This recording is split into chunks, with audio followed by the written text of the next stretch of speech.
Bless the Lord, O my soul, and all that is within me, bless his holy name. Thanks for tuning in to Armor of God again. And as always, I just want to thank all of you for taking a little bit of your time to be here with us. And hopefully you'll be learning something from this video as well. Now, just like how it has been for the past several videos, I'd like to start the video with 2 stories here. And whether they're spooky or not, you be the judge. And then after that, I'd like to share several clips of priests. So now, let's start with this clip of a nurse telling her story. I'm going to tell you about the scariest thing that has ever happened to me while being a nurse, and it happened at my old hospital that I worked at for a couple years.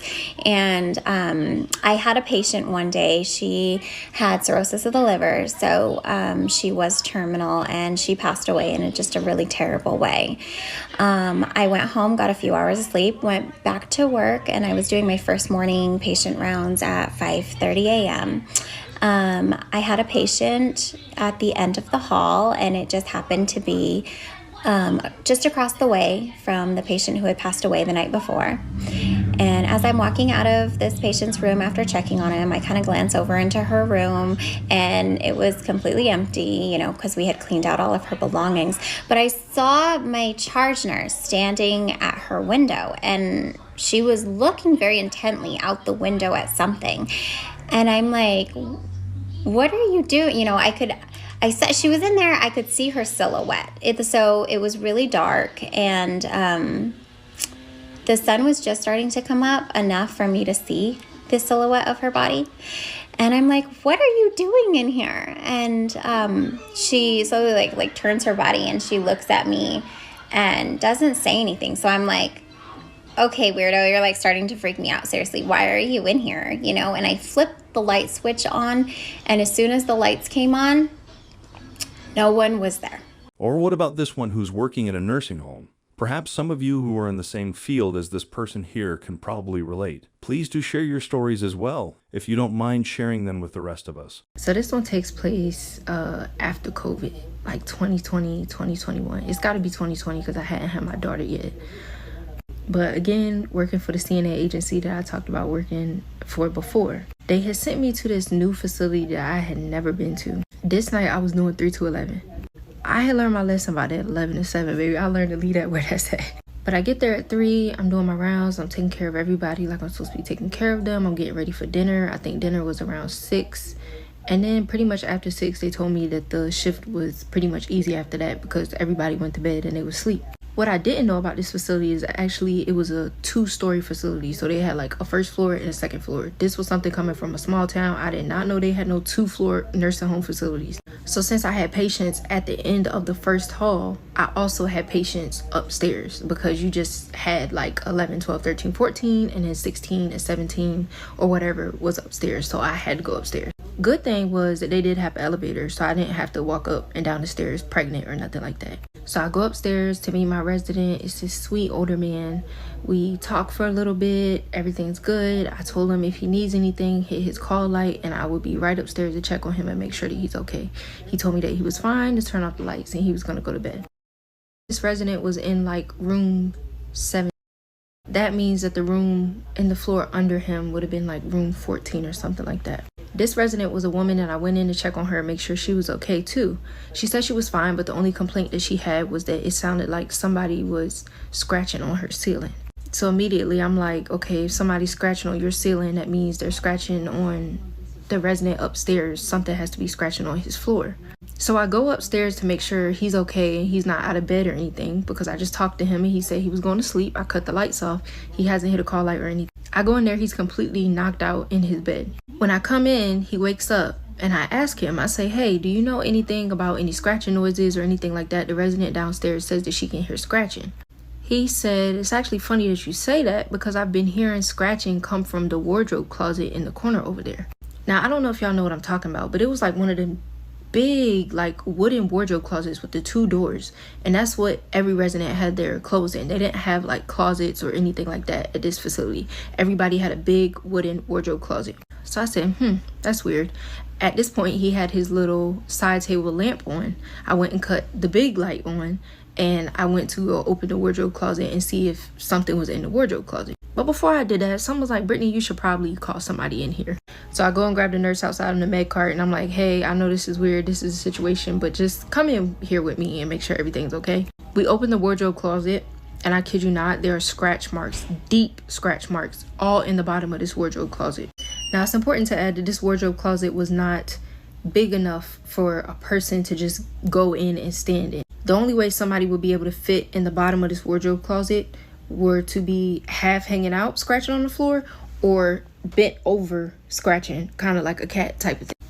I knew it wasn't the resident.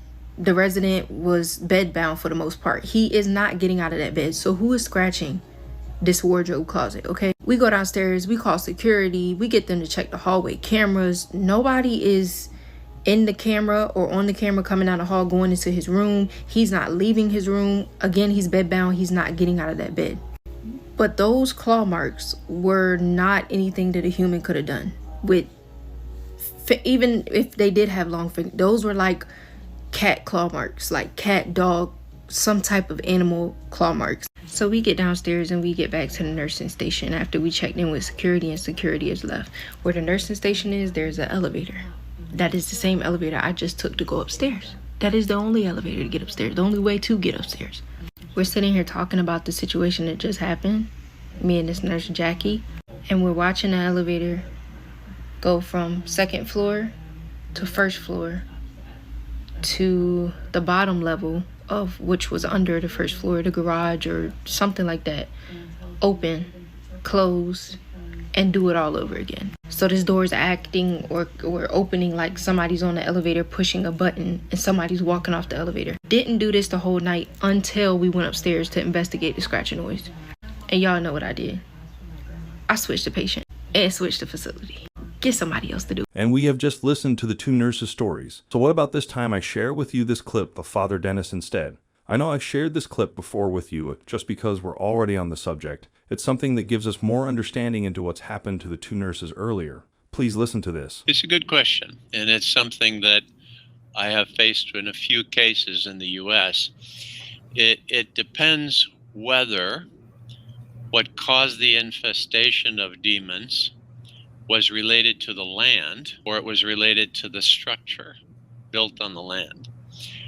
For example, I recall one case where, and it was in California, as a matter of fact, a new housing set of units was built over a place where the developers did not realize a lot of people had been murdered. It was a mass murder of Native Americans in a certain place. And it had been left by the Indian nation, left fallow. And then I guess over the centuries it got sold and all the rest of that, but never been built on, never. And was always associated as a place of the dead.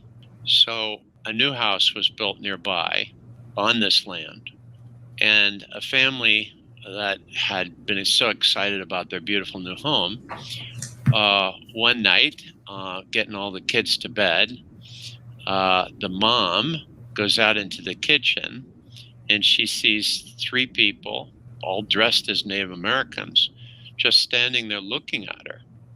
They didn't harm her. They didn't make any aggressive moves toward her, but they just looked at her. This is very typical of a ghost. Look at me, see me. She was deeply frightened, and these apparitions appeared over and over and over in the house. So they contacted the local priest, and the bishop himself became involved and said, what are we looking at? My opinion was, what you're looking at is, first of all, a need for the church to help these souls gain eternal life. In some mysterious way, God has allowed them to present themselves to you. And it's not a hostile presentation at all. It's a presentation that looks like an invitation for help, and asking for help.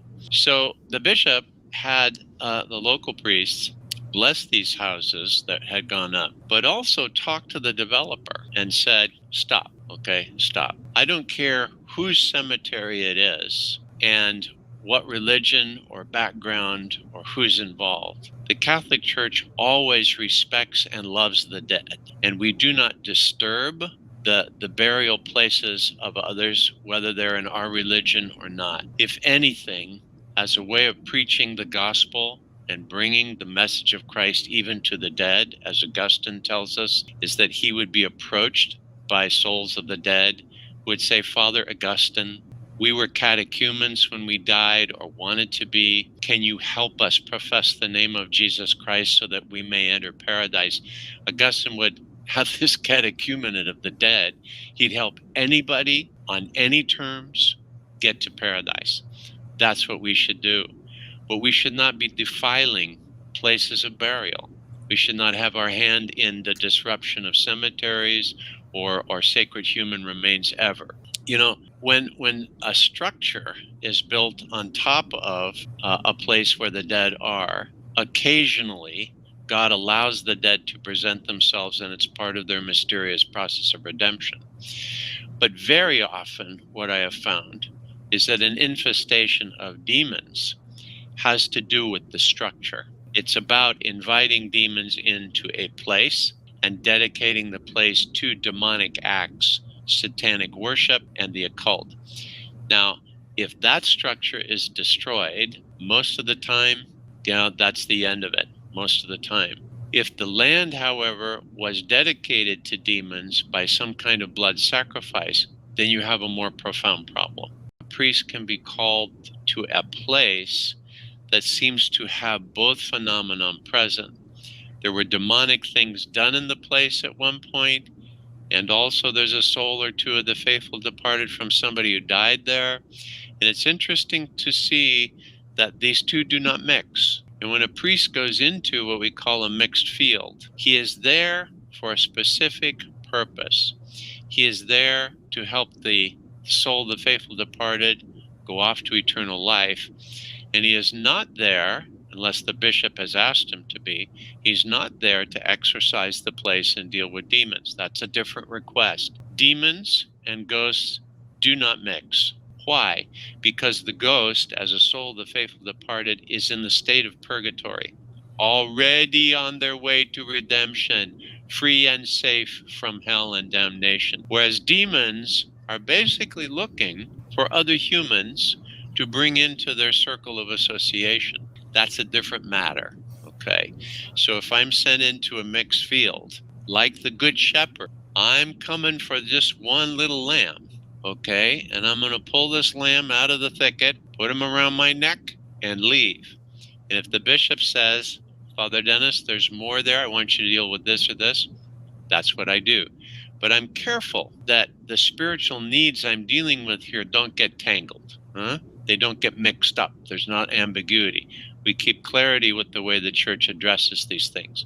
Addressing demons is entirely different from addressing the souls of the faithful departed and moving them toward eternal life. The next 4 clips will be clips of Msgr Stephen Rossetti, and all of them are rather short. But in each clip, Msgr Rossetti addresses something different. And again, just a reminder here, if you'd like to listen to the whole thing in full, there's a link to the full video in the description box below. Can the demons, should I pray quietly, or will the demons hear my prayer, or should I say the rosary quietly? People are afraid that demons are going to hear their prayers, or they come to these sessions and demons are going to retaliate. Trust in Jesus.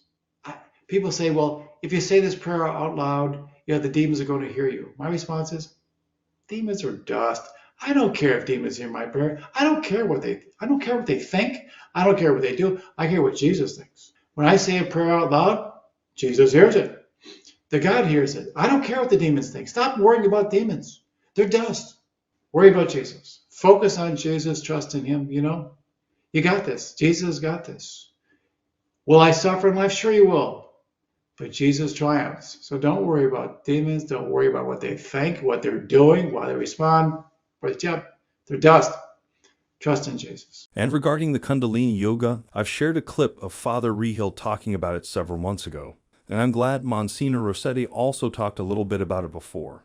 The whole Kundalini thing, the Kundalini Yoga thing, we had several people who have been duped by that. And the image of Kundalini is that there's a snake wrapped around your base of your spine. And The snake goes up your spine, goes through all the quote unquote chakras, opens them all up, and then hits your brain and you're enlightened.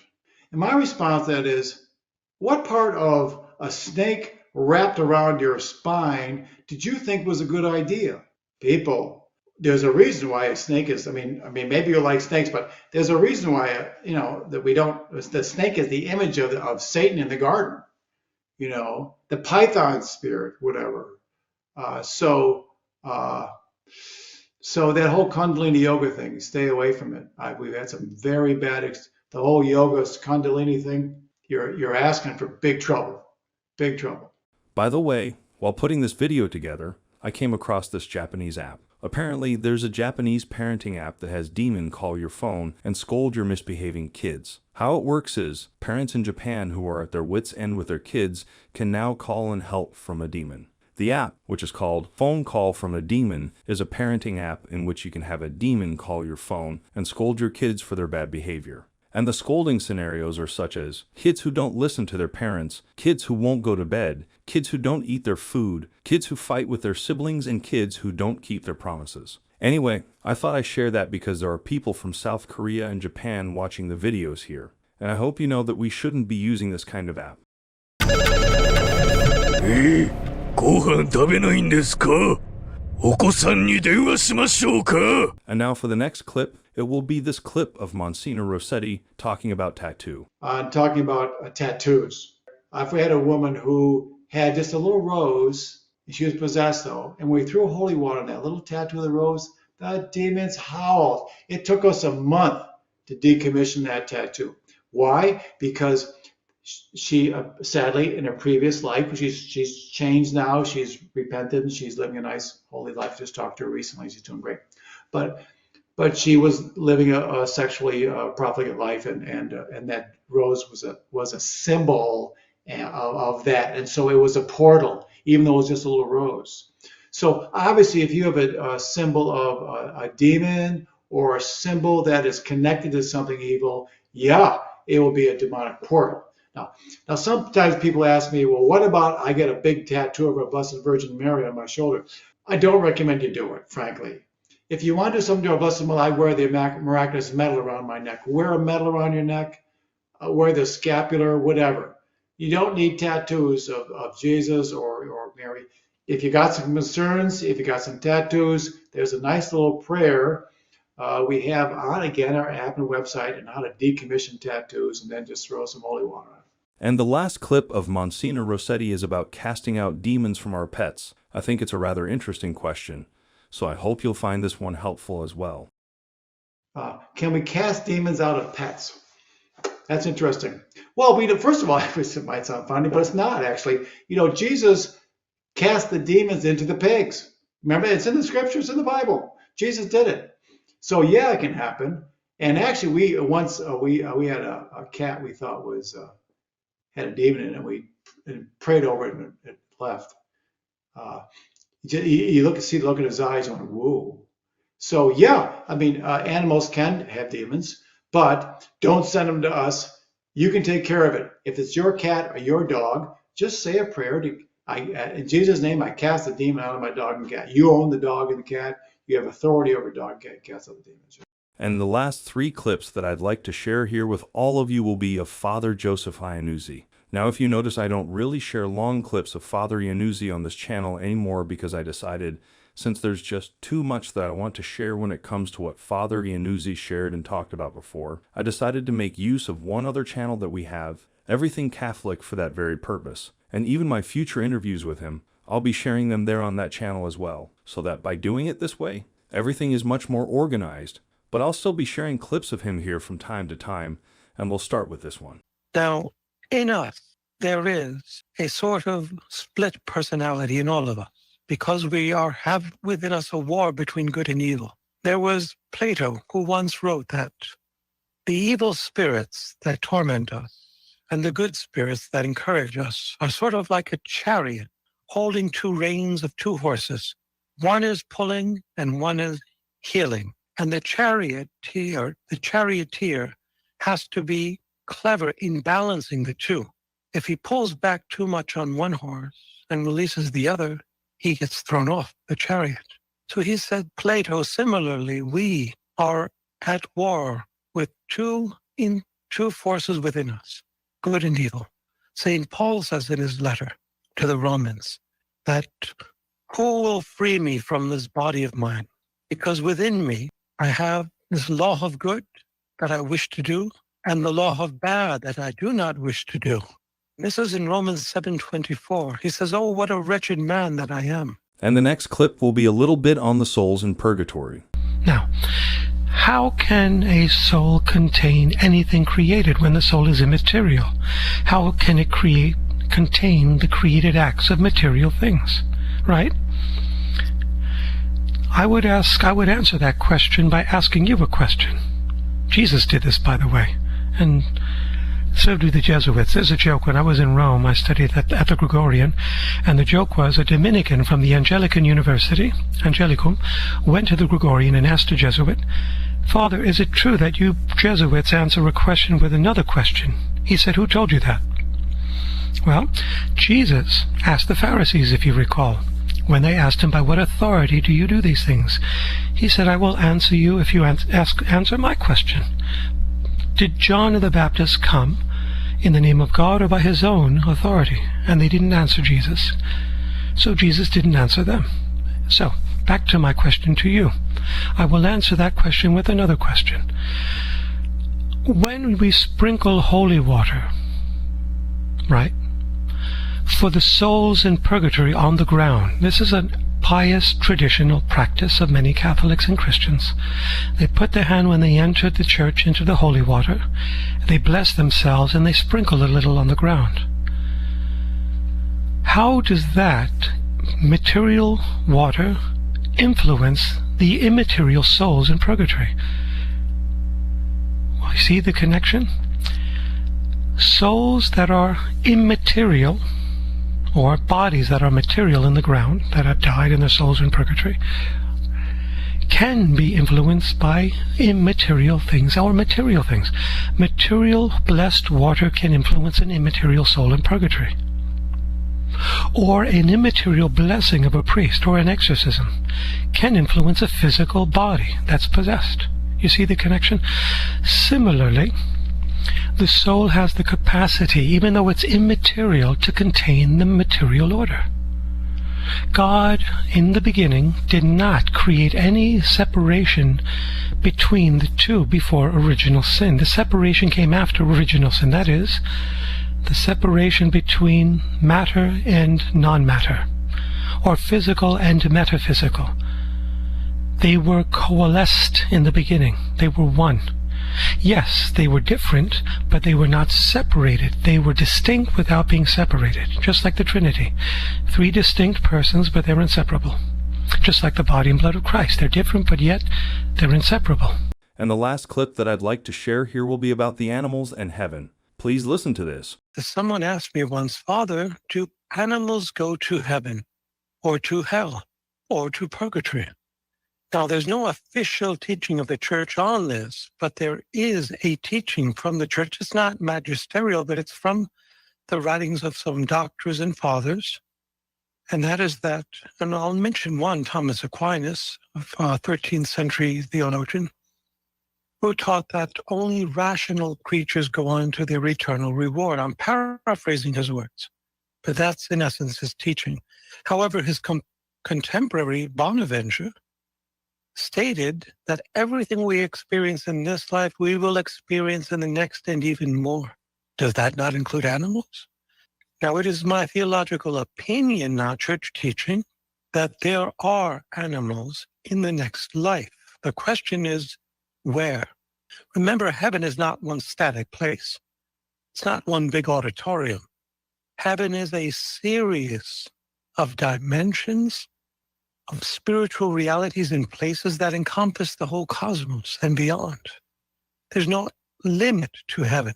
It goes on for eternity. But there's the terrestrial paradise known as Eden that still exists.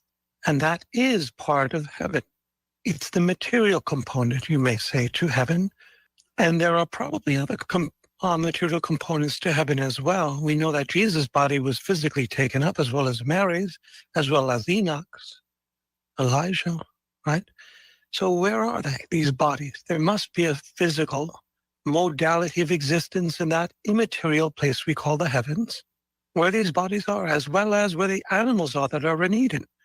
So when Adam and Eve were cast out of Eden, God placed a cherub, angel, with a flaming sword guarding its entrance, which means it's still there, and he's still guarding it. And if you read the approved writings of the mystic and Catherine Emmerich, she talks in detail about Eden and that it still exists with animals still there. Also, in Revelation, Jesus comes down as the King of Kings and Lords of Lords on a white horse. Where did the horse come from? So you see, there are reasons to believe that there are animals in the next life. The question is, do they go from this life to the next, or are the animals there that don't come from the earth, but from some other place, or were created in some other place, like Eden? That remains open to debate. Well then, that will be all for the video this time. And as always, thank you so much for taking the time to be here with us, and hopefully all of you have learned so much from this video. And remember, if ever you have any feedback or suggestion,